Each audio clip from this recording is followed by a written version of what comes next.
Jesse Kelly Show. Let's have some fun. On a Wednesday, hump day, congratulations. You have crested the peak of the week, and it is all downhill from here. From here? Maybe I'm thinking about myself. It's all downhill from here. Congratulations. What do we have on tap for you tonight? A half hour from now, we're actually going to talk to Salena Zito. How's Middle America been taking the rough events of the last week? We are going to do our crappiest country in the world tournament. That continues. We can't pause on the important things. That's halfway through next hour. In case you'd like to meet the contenders, here they are. It's the 2025 crappiest country in the world competition. Tonight's matchup is between Bangladesh and Rwanda. Brought to you by Holy Trash Bags. Keep your place trashy. That should be a barn burner. We have all that, and I'm about to discuss at war, the communists being at war. I'm about to discuss what they're talking about, what the mentality is. Hopefully it'll help us understand what we're dealing with more. Before we get into any of that, as you know, we don't do tragedy, mass shooting, radio, plane crash, school shooting stuff. That's not something I do. I am not a journalist. I host a radio show and I comment on stories. I don't do live breaking news. I'm not Tom Brokaw or Walter Cronkite. That's not something I do. That's nothing I want to do. Too bad, so sad if that's what you're looking for. But whenever there is something going on, I do try to make sure we are praying when we need to pray. There was in Pennsylvania, not going to go into the details. Don't even know all the details. This is part of the reason I don't do it. Bunch of cops just got shot not long before the show started. There are going to be fatalities, critical condition. Either way, pray, please. There are police officers and their families who need prayer right now. This is going to be the last time I talk about this tonight on the show. Maybe it's something we can discuss further tomorrow, but they need some prayer. All right? All right. Before we get into Obama and we'll talk about the lies. And before we talk to Salena Zito, before we do anything else, I want to reference something because it's a good way to explain where we're at. It's an article from the putrid publication known as The Hill. In case you want to know just how much The Hill hates me, I have friends who used to appear on their television show or write for them, and The Hill would pull them into the office and scold them when they interacted with me in public. That's how these commies hate me, Chris. It's hilarious. They absolutely hate my guts. So The Hill, it's this terrible publication that all the people in Washington, D.C., they love. They hoover up this stuff. And they have an article out right now. Whitewashing America. National Park Service removing exhibits about slavery. I know you're probably saying to yourself, wait a minute, why were the national parks, why were they putting up things about slavery anyway? Why did that happen? Well, let's talk. This is not about slavery or the parks or anything else. This is about a mentality, the mentality that you will fight the rest of your life and I will fight the rest of my life. And it's a mentality we have to get, at least as much as we can. You will never fully understand it, and neither will I, because you're not that way. Frankly, you should never want to fully understand it. But there is a belief system, communism, that the entire world is wrong and has to be torn down. And it's a belief system that is so destructive that it actually consumes people who take in too much of it to the point they want to even destroy themselves. It is a belief that everything is evil. And I mean everything is evil. Remember after George Floyd died, Black Lives Matter started to really get into the news? And Black Lives Matter, they admitted on camera, were trained Marxists. That this is not, I mean, when I call them communists, they call themselves communists. They admitted they're trained Marxists, and they ended up deleting their issues page off their website. Why? It started getting a lot of scrutiny for some eye-popping things that were on there. What kind of things? They had on their website that they wanted to destroy the nuclear family. What? Why would you want to destroy the nuclear family? Even if that's not a priority for you or whatever, why would you want to destroy that? They are destroyers. They believe in destroying everything. It might be the nuclear family. It might be your local school. It might be your local hospital. It might be anything. It's things large and small. They think large and small. They're trying to bring down America. There's no question. But did you know it's actually more than that? Believe it or not. They're trying to bring down the entire world. The entire world is evil. Every institution, local, personal, national, every institution is evil. And they are at war with it. And it is a mentality that is very, very dark. I believe it is demonic. I will always believe that. But until you grasp that you're dealing with people who believe they're fighting a war, you can't ever understand the rest of why they do the things they do. There's something that's getting a little bit of publicity, but not a lot. So maybe you've seen or heard about it. Remember that young Ukrainian girl who got butchered by that animal on a train? I mean, no one's talking about that anymore out in the wake of the Charlie Kirk assassination, but it was hot news for a while. It spread across the country because there was video of it. And then we dig into it and we find out this guy should have been in prison. And oh my gosh, and it was terrible. Coach, you remember that. Well, somebody put up a mural of this girl. Essentially just did a painting on a wall of this girl. And she's Ukrainian. They put up a Ukrainian flag behind her. It was just to honor this girl. The communists scrubbed the painting and painted the monster who killed her over it. To a normal person, to any normal person, they look at that and it doesn't make sense. There's no, wait, what? Why would you?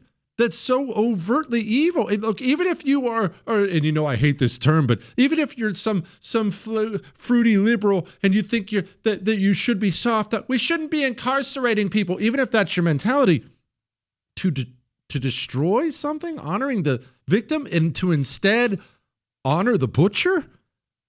Where does it? They can't understand. Here, let me explain. Everything has to burn. Everything. And they carry that war mentality with them wherever they go. Wherever they go, they will carry it into your restaurant if you hire one to be a waitress. They will carry it into the FBI if one of them gets in there, and there are many in there. They will carry it into your child's school. They carry it to the local water board. They carry it everywhere they go. A mentality that everything is evil and must burn. How in the world did we end up with the birthplace of Thomas Jefferson becoming an ode to slavery? What? And they think that's okay? Because America must burn. It's why they use terms I know you've heard. Deconstruct. They love to put that flowery. We're deconstructing. We are decolonizing. These are all just terms for we're destroying. We are up against destroyers. Understand it. I know it sucks, but understand it. All right?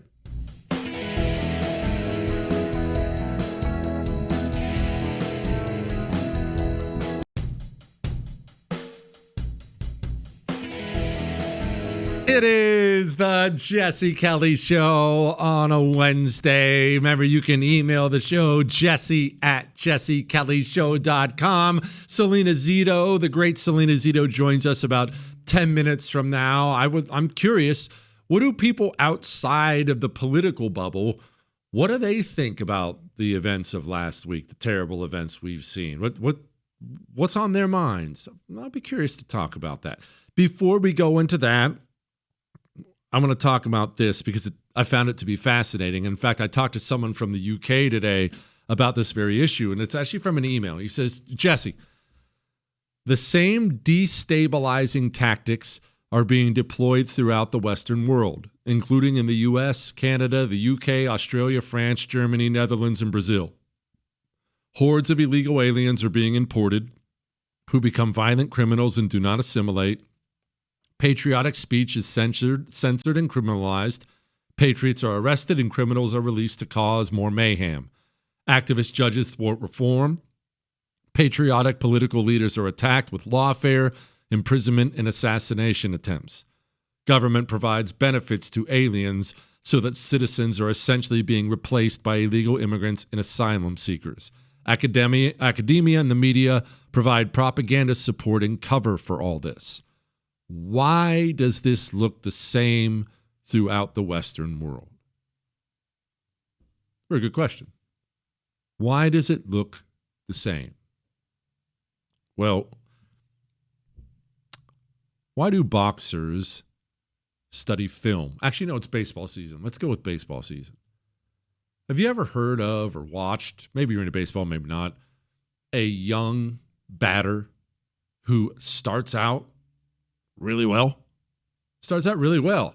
And you're thinking to yourself, my word, it's going to be next Babe Ruth here. This guy's amazing. But then kind of falls off. Kind of falls off. The average goes way down, not hitting as many homers. What's going on? Well, what's going on is the other teams who face that young batter study the film of that young batter, film that wasn't available when he first came into the league. And what do they figure out? They figure out, wow, don't throw him any fastballs. He crushes those, but man, you give him a curveball low and inside, he strikes out every single time. A plan is developed that is effective, and unless the batter makes adjustments, he'll get drummed out of the league because they'll figure out quickly, this is how we get him out. What you're seeing right now throughout the civilized world is a playbook that has been created over years by evil tyrants, communists all around the planet. And the playbook is the playbook to conquer and destroy every country in Western civilization. I can't stress enough, it is marching forward like an army that has a strategy that has proven effective. I spoke with Connor Tomlinson earlier today. He's from the UK. He's not from America. And we were discussing what's been taking place there. And I asked, hey, what's going on? Are you guys going to be able to take this place back? I would like to see the UK come back. It's generally not good what's happened there. In fact, it's terrible. Can you come back? You're having these big rallies. And it wasn't good what he said. They have gotten to the place where they've imported so many Islamists that there are entire portions of the UK who are now fully under their control. And if you walk down certain streets as a white man, you will be set upon by a group of Pakistani men. But it's worse than that. They are now taking over their Congress. I'm just going to use it. Their Congress. They're now taking over their Congress. Can you come back? I asked. He said, well, they have power for at least 4 more years, and they're using every single day to import more. It gets to the point where the patriotic citizen is overwhelmed and outnumbered and can't take it back, not through peaceful means. Now, what is that? It's a sad story, of course, about a once great empire. It's a very sad story, yes, but it's the blueprint. They're all using the same tactics because they're all a bunch of globalists who talk to each other all the time, and they get together and they plot and plan this stuff. Hey, I'm an evil tyrant. I want all the power in the world. I would like to take over America. How can I do it? Well, I'm from France. I'm doing it right now. Let me tell you what worked for us. What we did was we mass imported barbarians. At the same time, we installed people in positions of power, mainly judges and prosecutors, who would allow violent criminals out on the streets. Then we arrested our political opponents to ensure they couldn't defeat us. In Germany, the Airfingers, quote, far right, just because that's how it's described, the right-wing party members, by all appearances, are being murdered. Believe there were 7 over the course of a couple days right before an election. Why are they all using the same tactics? That's what's been proven effective. The mass importation of foreigners, I have said many, many times before, is the central plan of communists around the globe. It is everything to them. You wonder why Democrats in this country routinely make themselves look bad by fighting tooth and nail for drug traffickers and murderers and rapists? They can't even voice a single bad word about these people because they understand these people are everything. Everything. With them, they will win. Without them, they will be snuffed out. It looks the same because that's how you destroy Western civilization. That's the truth.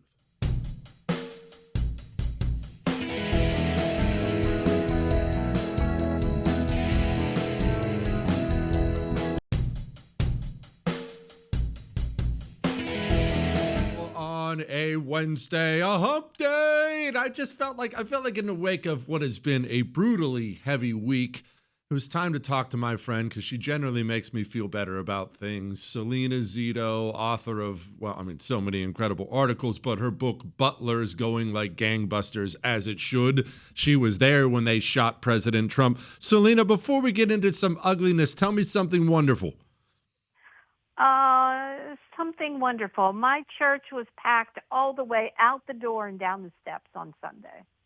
That is most definitely something wonderful. You are famous for a few things, but one of the things is you travel back roads, drive through, live in middle America, not necessarily talking to political people all the time, but kind of giving us an understanding of what's going on outside of our bubble.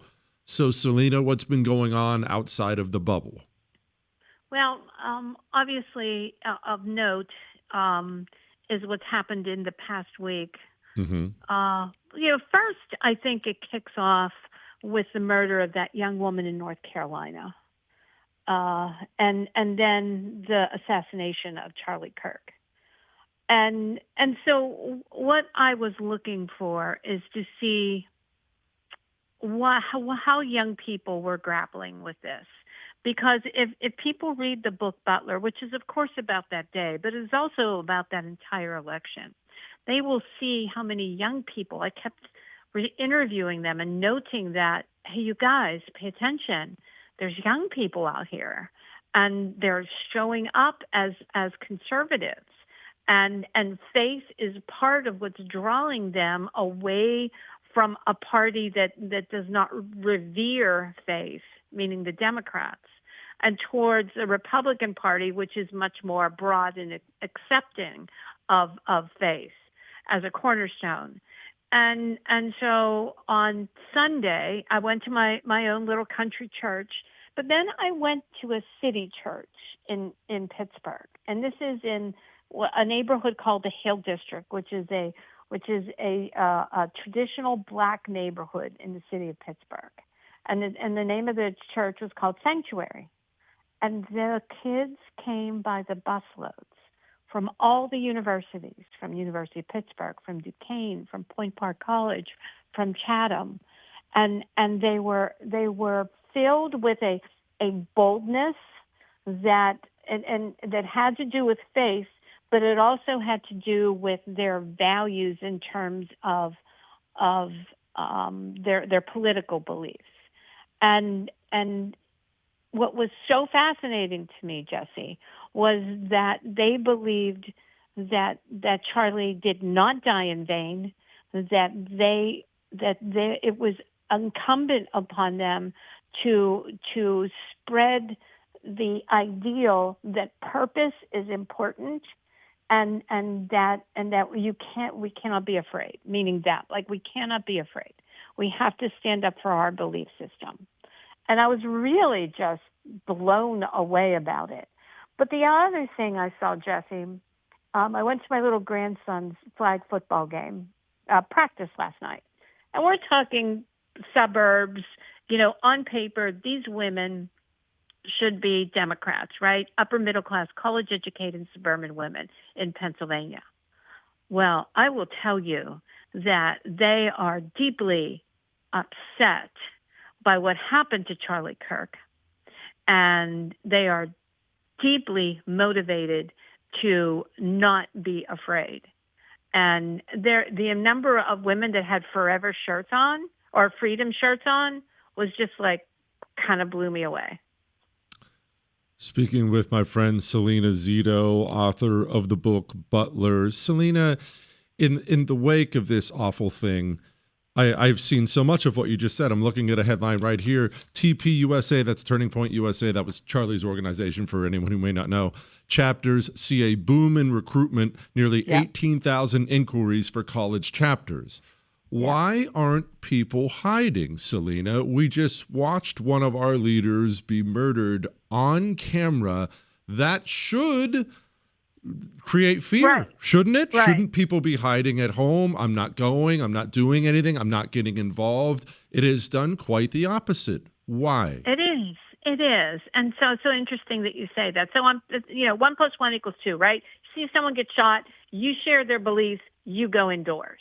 You don't do anything. But it reminds me of that conversation that I had with President Trump right after he was shot. He called me the next day, and this is in my book. And I asked him, sir, why did you say fight, fight, fight? And he said, well, in that moment, I wasn't Donald Trump. I represented the presidency of the United States of America and all that that means throughout history. And the grit and the exceptionalism and getting back up. I knew it was my responsibility to show that strength. And I think that we're looking back in the mirror at this. And that is why you're not seeing fear. And I think because whether you like the president or not, it was a symbolic moment that showed, go ahead, you shot me, but I got back up and our country goes on.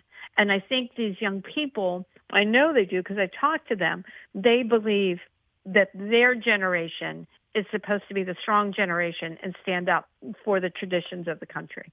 Gosh, that is so freaking wonderful to hear. And I hear and see so much of that, Salena. These younger kids, this younger generation, they are so much more politically involved and not as dirty commies like previous young generations has been. It's always been this way. You know, everyone knows that old Churchill quote, if you're under 30 and not a liberal, you have no heart. And if you're over 30 and not a conservative, you have no brain. It was just built in that young people are supposed to be kooky commies, and then eventually they'll start paying taxes and come over to our side. That is not the trend right now. Why?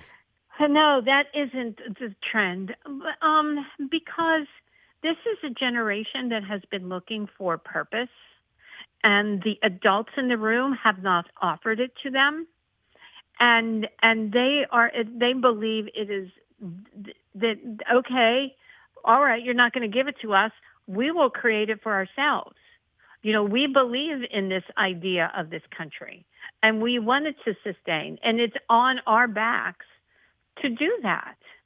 And I think a lot of people dismissed this generation, right, because there was so much heavy attention to millennials, that this next generation sort of just got, sort of forgotten, right? And their response to that was, we don't need that attention. We understand we have purpose.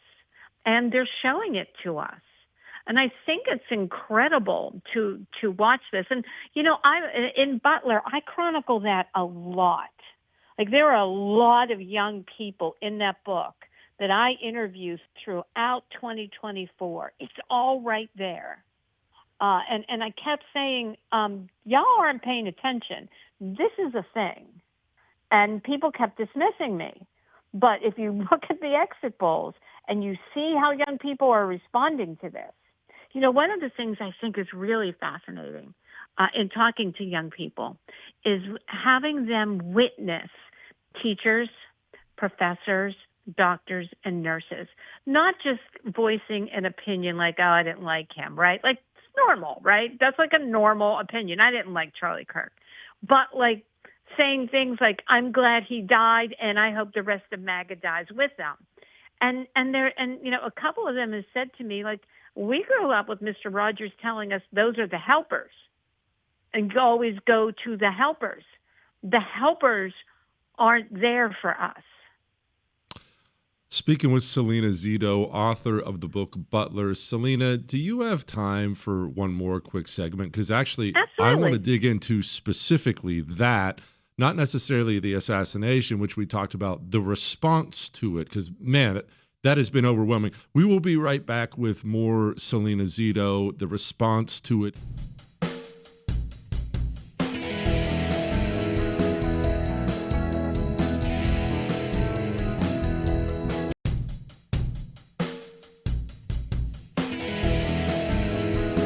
It is the Jesse Kelly Show on a Wednesday update. Remember, you can email the show, jesse@jessekellyshow.com. Back with my friend Salena Zito, author of the wonderful book Butler.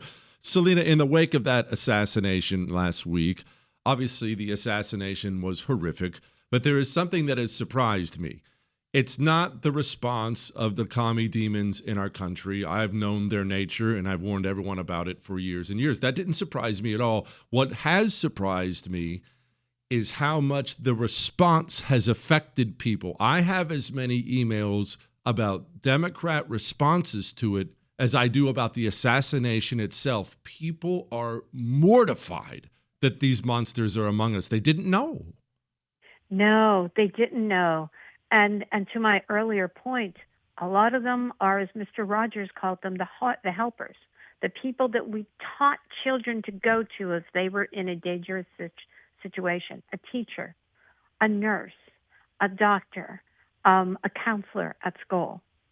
It's those people that aren't making like, I disagreed with him, I don't like him. Yeah, of course, that's a normal reaction. That are wishing that it had been a more violent death, or that other people had gone down, or it had been the president too, or all MAGA should die, is just really deeply impacted and galvanized people in a way that is stunning. I'll have a story coming out in a couple of days about training for gun use and gun sales going through the roof among suburban women since this happened. Moms, they are. They're moms. That's a big thing. And my profession does not see it, Jesse. My profession doesn't see it at all. And the way they have behaved in pretending and trying to make it be something other than what it was is scandalous. It's scandalous, and to be honest, Salena, it's obvious why at any moment these people always seem to be ready to jump in and defend the revolution. That's just, it seems what it is. Whenever there's something that may hamper the revolution or make the revolution look bad, they'll lie and call the killer MAGA, or they'll say no one's actually celebrating it, or they'll go on television and say, well, I mean, he kind of had it coming. After all, he was a gun guy, or he said this or said that. They can't help themselves. They see themselves as warriors for the revolution and not journalists, and it's obvious when you see it. Well, here's the thing, Jesse. That side isn't the revolution. Yeah. The revolution are those young people showing up for faith and showing up for their traditional beliefs. That's the revolution. That's the counterculture, and they're missing it. Yeah, they are. All right, Salena, let's change the subject, talk about one or two other things that are not quite as dark, although that actually made me feel a whole lot better. Donald Trump as it pertains to the economy. How are people feeling about it? Because no matter what, the middle class is still being squeezed. That is not something that has gone away. You can see evidence of it everywhere. How do they feel? For the most part, they're pretty happy. Okay. They'd like to see prices go down a little bit, but they also, people aren't stupid. They know this takes a while. And I suspect that on Friday we are going to see a rate cut. I'll be shocked if we don't. There's no reason, no excuse for it not to be a rate cut. And the tariffs are having, in the middle of the country, the tariffs are having the positive impact that they were meant to have, that people dissuaded and said that's not going to happen, it's going to collapse the economy. The economy hasn't collapsed. Although, when the economy collapsed, it collapsed between March 2024 and March of 2025. That's when we were crap. And the BLS numbers, the labor statistics were doctored. Yeah, of course it's scandalous. Salena, is the public tired of deportation? Are they tired of the Trump crackdown on illegal immigration, or is that still as popular as it was the day he got elected and said he was going to do it? Yeah, because their neighbors and family members aren't dying from a criminal element that caused their death. Speaking of criminal element, my final one to you. It's hard to imagine that violent crime is anything but a loser for Democrats right now. They are the pro-crime party. They can't even really hide it as much as they may try to sidestep the issue. Is that a label that normies are hanging on them? Yes. It's almost comical that they have made getting rid of crime a bad idea. Just take my hometown in the city of Pittsburgh. We're down 200 policemen because they all retired after the summer of love, right? And they can't get anybody to join the force.